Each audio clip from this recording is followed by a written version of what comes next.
good evening. I'm Alan Jackson, and welcome to Nashville. It was a bumpy start for President Trump as he plowed through his first 100 days in office. Not because of any lack of planning on his part, but because of a large number of liberal local judges who put up every possible roadblock they could to slow the president down. Lacking any good ideas for a better future, the Democrats just resorted to political games. Everyone knew it wouldn't last, but they did manage to slow the president's momentum on some very important issues, including enforcing our immigration laws with 20 million missing people and only 5,000 men and women on the ICE payroll, and the deportation of a big-time human trafficker who also happened to abuse his wife. They said he was a family man who needed protection. I think it was actually the other way around. We needed protection from him. The tariffs were to level out the global economic playing field, but the judges found a way to slow those down. The cuts of waste and fraud and some of the outrageous U.S. aid spending, the taxes we paid being wasted for years. And then there's the dismantling of the Voice of America, which was running an anti-Trump 24/7 channel globally. But the judges' agenda finally hit the wall once the Supreme Court ruled that local judges can rule only within their jurisdiction.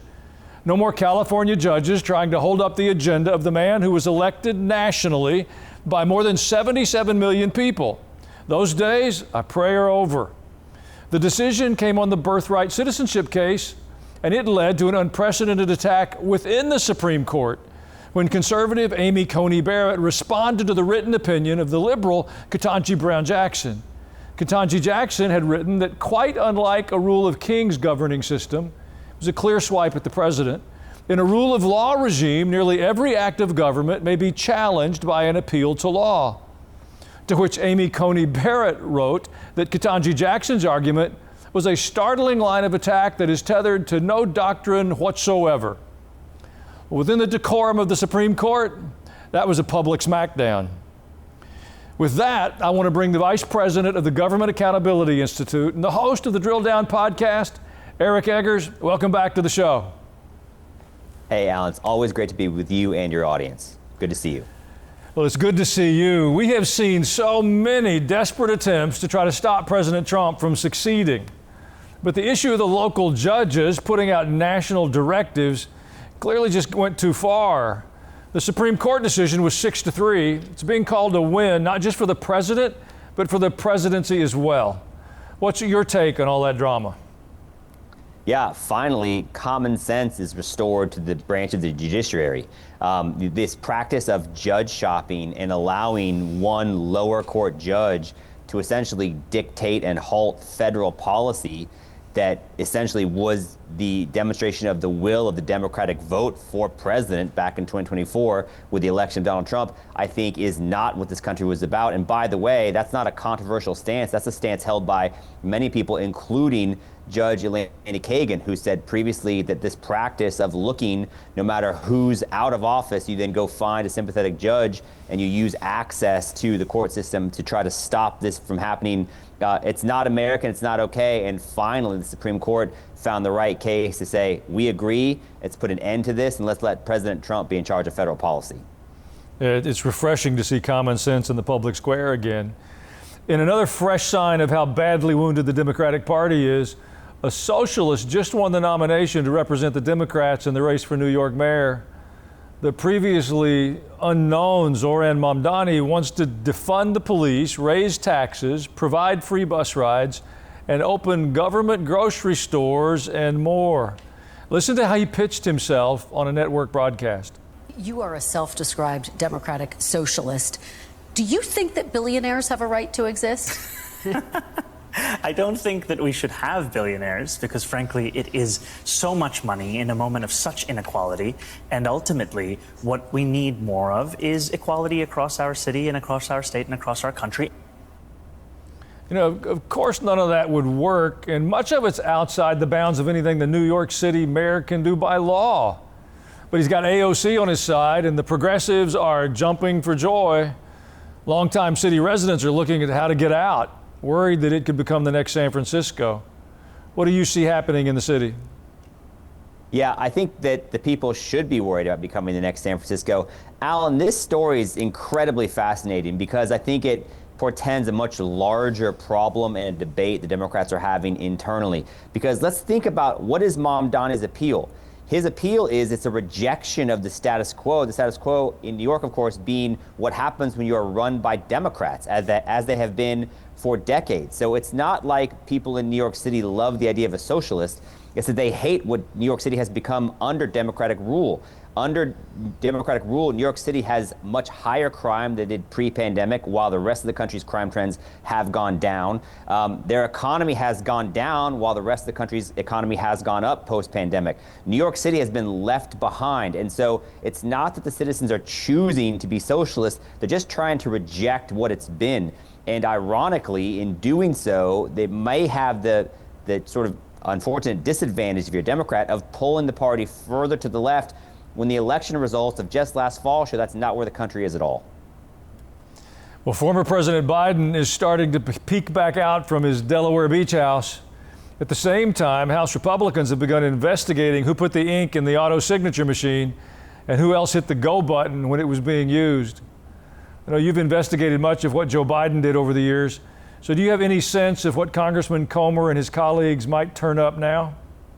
Well, what I want to know, Alan, is if Joe Biden peeks out and he sees his shadow, does it mean he has to go back home and take a nap for another 4 hours? Like, is it like Groundhog Day that way?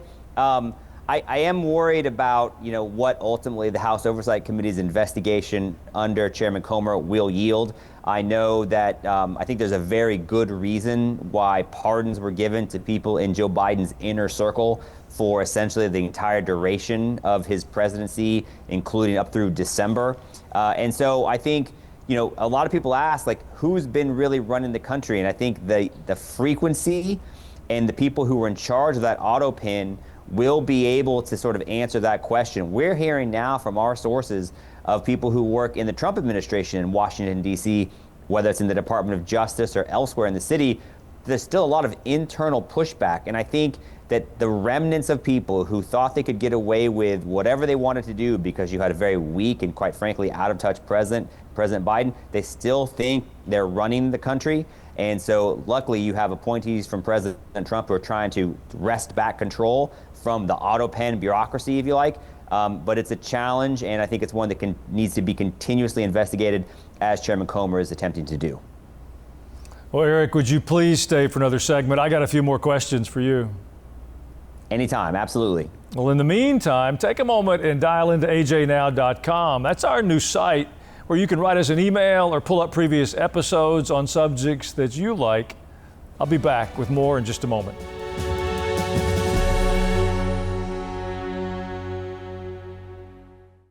How do we understand a world of turmoil and confusion and conflicting ideals? Well, I've written a new book that I think will help. It's called Angels, Demons, and You, Understanding Spiritual Influences in Our Lives. I don't believe a political understanding is sufficient to know what's happening in our world. We need to understand the spiritual forces that are impacting us every day. Well, I wrote this book to help you navigate that in a way that will bring God's victory into your life. Read it. I believe it'll be a blessing.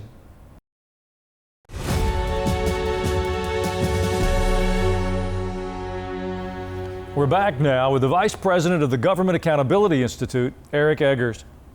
Lacking any new ideas, the Democrats appear to be drifting to whoever gets the most media attention. Chuck Schumer, AOC, Tim Walz, J.B. Pritzker, and of course, Gavin Newsom. I can't remember anything they've said except that they get unusually animated, and what's left of the legacy media just loves following them around for the video clips. Here's an example of the kind of attack Gavin Newsom is putting out, even as President Trump is trying to make California a safer place. This brazen abuse of power by a sitting president inflamed a combustible situation, putting our people, our officers, and even our National Guard at risk. That's when the downward spiral began. That's just weakness masquerading as strength. Donald Trump's government isn't protecting our communities, they're traumatizing our communities. Eric, Newsom can't run for governor next year because of the term limits in California. So it appears that he's either running for something or running away from his unsuccessful time in office. What do you see? Well, I think, Alan, even if Gavin Newsom could run for governor, I don't think he would, because the only thing that's inflamed and combustible is actually California, thanks to he and Karen Bass and everyone else's failed leadership in that state. In fact, it was Donald Trump who helped put an end to the wildfire tragedy in that state last year. Now, I will say, I think that, think about what he calls weakness. Let's just unpack the logic of that. Sending in the National Guard, sending in people whose job it is to uphold the law and protect the citizenry, according to Gavin Newsom, is putting that citizenry in danger. That's exactly backward thinking. That's anti-law enforcement dogma that may sound good to Democrats. It may win you bonus points in the Democratic primary, but it will absolutely cost you in any sort of general election. And more importantly, it's just bad for the citizenship of your state and this country. Law enforcement put themselves in harm's way. They went in there regardless of what conditions were happening. They went in there to try to protect the rule of law, and no one provoked a fight on behalf of the National Guard. It was the citizenry who'd been inflamed by the rhetoric of Gavin Newsom and Karen Bass that actually caused the problem.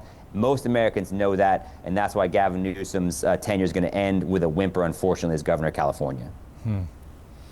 With the big, beautiful budget now approved by House and Senate Republicans only, is there any policy you can think of where Democrats have gotten behind President Trump? No.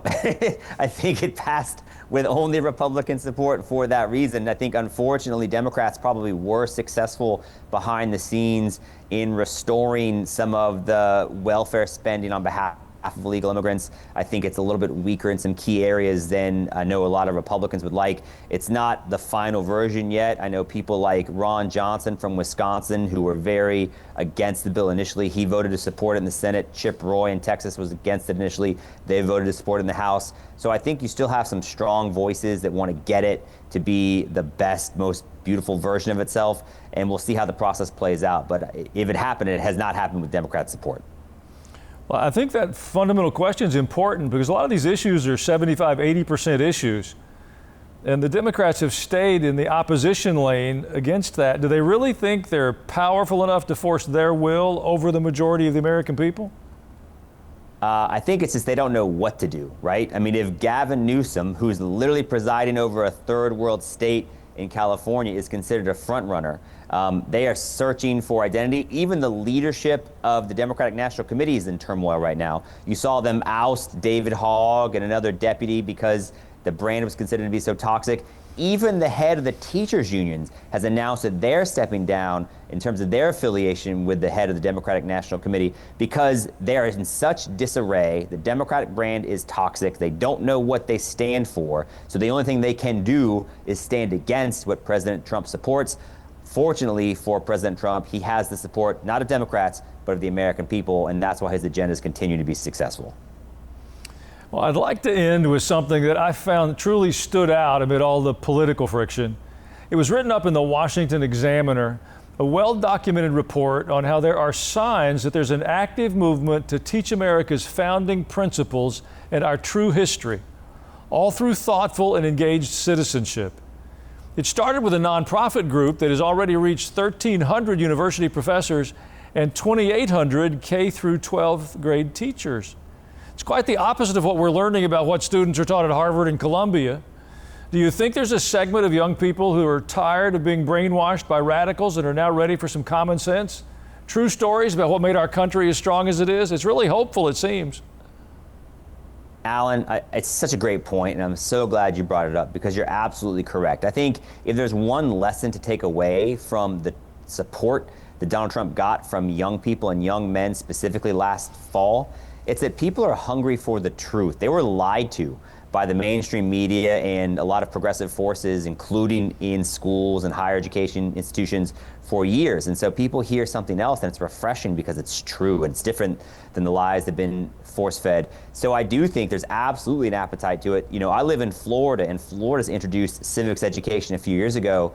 under the leadership of Governor DeSantis, and it's been incredibly successful. And if you think about it, civics education, by definition, should be a unifying concept because it's not left or right, it's just true. It's like, here's what these group of people who were avoiding true persecution, true tyranny, they came to this country with a better vision for what their future could be, and they were brave enough to act on that vision, and we are all now the beneficiaries of it. So I absolutely think it should be unifying, it should be aspirational.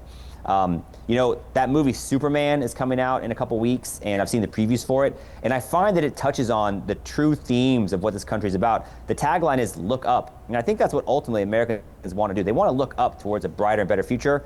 The Trump administration, I think, is trying to provide that. Democrats are not. That's why they're being successful. I think civics education is a great step towards looking up as a country for what we can continue to be. Well, Eric, thank you for joining us again today. It's always a treat to have you on. We'll have you back real soon.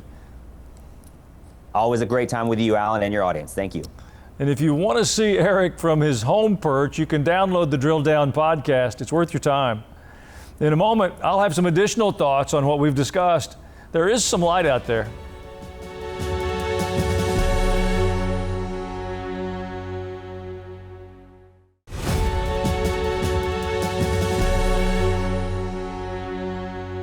You know, I especially enjoy the holidays that remind us of the sacrifices that have been a part of the formation of our nation. You know, I've come to the realization that every generation has to make a decision for freedom and liberty. We may have received those things as gifts, but if they're to be extended beyond us, it's because we will choose to make sacrifices that allow children and grandchildren to have those wonderful gifts that have shaped our journeys through time.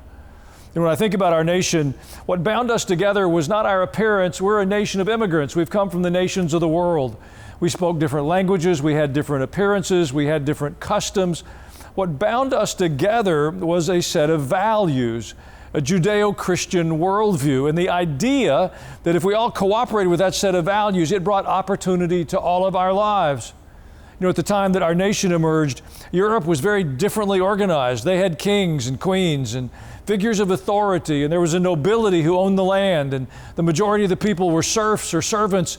You couldn't even hunt wild game. It belonged to the elites, the aristocracy. And America was birthed with this idea of egalitarianism, that every individual had value. That wasn't a political idea, it's a biblical idea, that we are each one created in God's image. So for us to maintain liberty and freedom and to truly appreciate the potential of our nation requires a people of faith that understand God is our creator. This holiday season, let's each one stop and say thank you to God for our freedoms and liberties and make choices that will extend those gifts to our children and grandchildren. If we'll do that, there's more reasons for hope than despair, I promise. I'll be back in just a minute with your emails.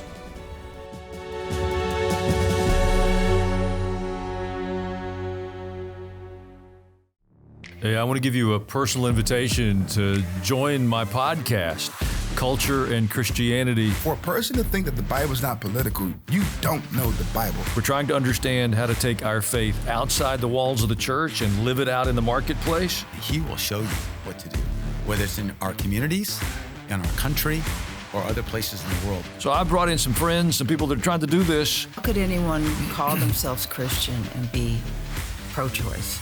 Is beyond my comprehension. But I think he wanted them open and in need of him every day. We have been living through a season of unprecedented deception, propaganda, manipulation. Everybody says, oh, Israel is attacking schools in the Gaza Strip. I want to be a part of seeing culture and Christianity intersect.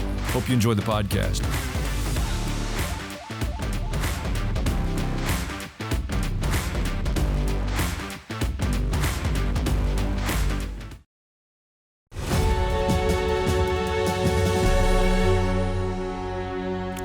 Thank you for taking the time to send your emails. Your thoughts and opinions, they're an important part of our show prep.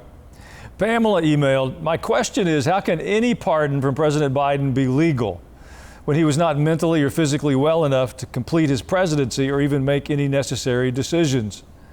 Well, Pamela, it's a good question, and part of it, I think, isn't about the legality of it.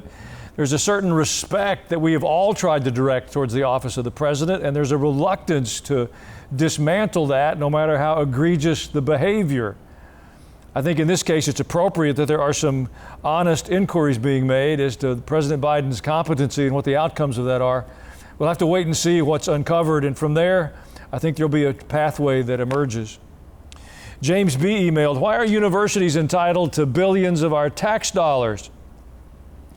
Well, James, the belief has existed, and I think appropriately for a long time, that higher education was important to the strength of our nation, and it became the pathway to power, if we're honest about it. But we're going to have to make some serious changes. We've found ourselves in a place that's very uncomfortable. Our most celebrated universities are indoctrination centers. They're not teaching accurate history. They're not preparing their students to make productive contributions to our society. They're fashioning ideologues. If that continues, those universities will become increasingly irrelevant. We need people who can produce, and that's not just about academics. That's about trades and productivity. We've got to come back to understanding the value of American workers and American productivity. If the universities want to participate, we'd be glad to have them. If they don't, they'll be irrelevant. Donna in Cedartown, Georgia said there are several states where boys are still being allowed to compete in girls' sports. I think that a good response is for the girls to refuse to compete by boycotting the sport. I believe that will force the schools to comply with the president's executive order. What do you think? I think the people that we've elected to enforce the laws should enforce the federal laws. To force the girls and the young women to step out of the sports that they've spent years preparing for seems like an unfair punishment, because people won't enforce the laws and they let insanity reign in our schools and public athletic competitions. So maybe we'll gain a respect for the law again. And finally, we had a YouTube viewer write, thank you, Pastor. I follow from Southern California. We're not all nuts here. God bless you in the free state of Tennessee. Well, thank you for the blessing. We will certainly take it. There's good news. Governor Newsom cannot run again. So there is a light at the end of that tunnel, and I pray it's not another lunatic train coming down the track. Keep praying. If you miss an episode, just a reminder, you can go to ajnow.com. They're all archived there. You can even send us an email. Thank you for spending a few minutes with us this evening, and you have a good night.